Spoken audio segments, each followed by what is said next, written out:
Hello everyone, welcome to Wristwatch Deep Dive. Today I'll be talking about my Omega Seamaster. I'm not a dealer or flipper, I'm not selling the watches I cover, I simply collector, watch enthusiast that is obsessed with watches, looking to share my passion with you fine people. So today, the Omega Seamaster Diver 300M, reference number 210.32.42.20.06.001. And I'll put that up on your screen. This is the box it came with. And funny story about this. I bought this watch in Japan, in Tokyo, at a Don Quixote store, which is basically like a Walmart in Japan. That they sell everything from sex toys to booze to high-end luxury watches. So it came with the box, the instructions here, and the booklet with all the papers here. Very cool watch. I like Omegas. It's a respectable brand, part of the Swatch group. We'll cover that in a second. And the Seamaster model, if it's good enough for James Bond, it's good enough for me. Former SAS types with easy smiles and expensive watches. Rolex. Omega. Beautiful. So, this is the Omega Seamaster Diver 300. 42 millimeter stainless steel case. 49.9 millimeter lug to lug.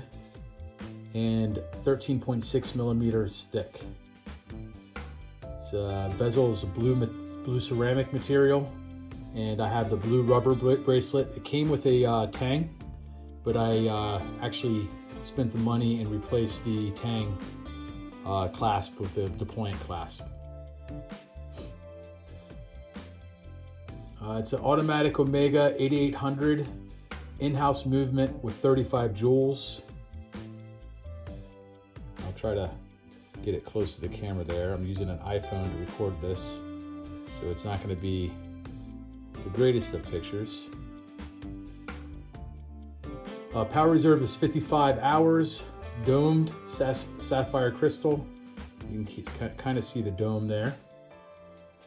Sun-brushed chrome color ceramic with laser engraved waves on the dial.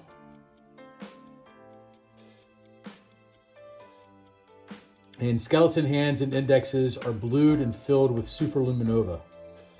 Complications, just a date window at 6 o'clock here, and there's no cyclops over it, so it can be tough to see, especially when when one of the hands are over it. Screw down crown, rotating unidirectional bezel, transparent case back, which I like. I tend to be attracted to watches with the transparent case back. Not all my watches have that transparent case back, but a lot of them do. This here is a helium valve, because it is a dive watch. So when at depth and the internal gases need to be released, they'll come out that valve there. All right, it's quite a bit different from the Don Quixote store that I bought it from. It's quite a bit different than a normal boutique or authorized dealer, but it was a unique experience, and yeah, I'd recommend it. It's an interesting place. All right, so let's talk about the brand. The brand Omega, formerly named LE, and I'm gonna butcher these French names, but Le General Watch Company, founded in 1848, changed their name to Louis Brandt et Frère Omega in 1903, and I'll try to put these up on the screen so that way you can at least see the spelling. But a lot of this you can just get from the internet. And they officially changed their name to Omega in 1984. They're headquartered in Biel, Switzerland, part of the Swatch Group. The Britain Royal Flying Corps used Omega watches in 1917, followed by the U.S. Army in 1918. And Omega is an official timekeeper of the Olympics and has been since 1932. So NASA used Omega Speedmaster watches for the Apollo missions, starting with the Apollo 11 in 1969, giving it the distinction of being the first wristwatch on the moon. And I do have a Speedmaster, a Speedy, that I will review later.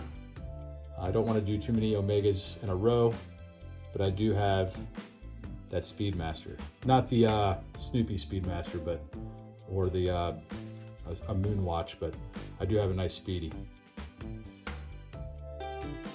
So NASA awarded the coveted Snoopy Award to Omega and current timekeeper of the American Cup yacht race. So Omega history: the founder, Louis Brandt, assembled watches from parts supplied by local craftsmen and sold them all over Europe. In 1894, his two sons developed an in-house total production system that allowed component parts to be interchangeable. The watches developed with these techniques were marketed under the Omega brand of Le General Watch Company, and in 1903, Omega Watch Company spun off from the Le General Watch Company. Due to financial difficulties of World War I, in 1925, the company united with Tissot and merged with SSIH in 1930. By the 1970s, SSIH continued to grow and became the top producer of finished watches and third in the world. Up to this time, Omega outsold Rolex, who was its main Swiss rival in the luxury watch business.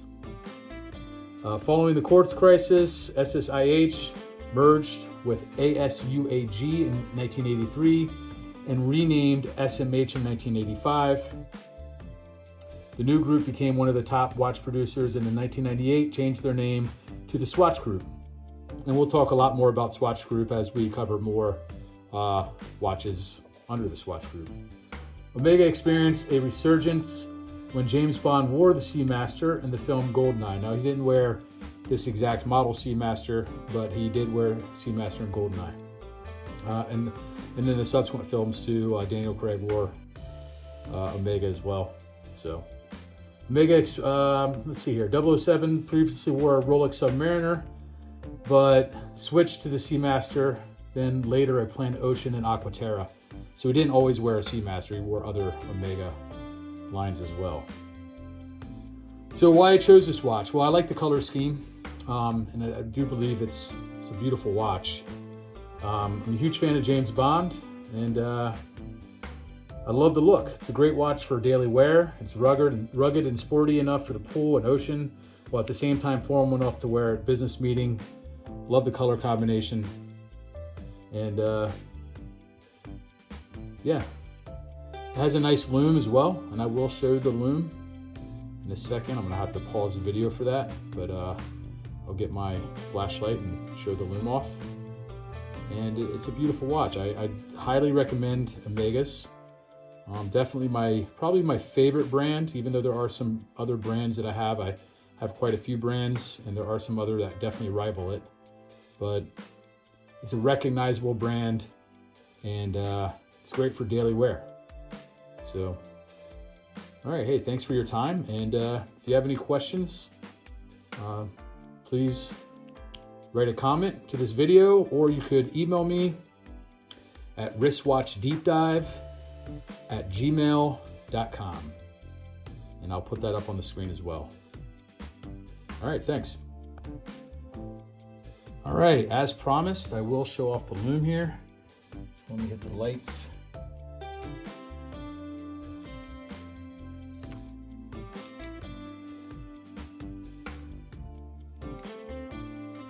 And there you go. So it's actually a pretty nice lume. Some watches have better lume than others. And this is, I would rank this as one of the better models and brands that have a nice, long-lasting, easily seeable lume.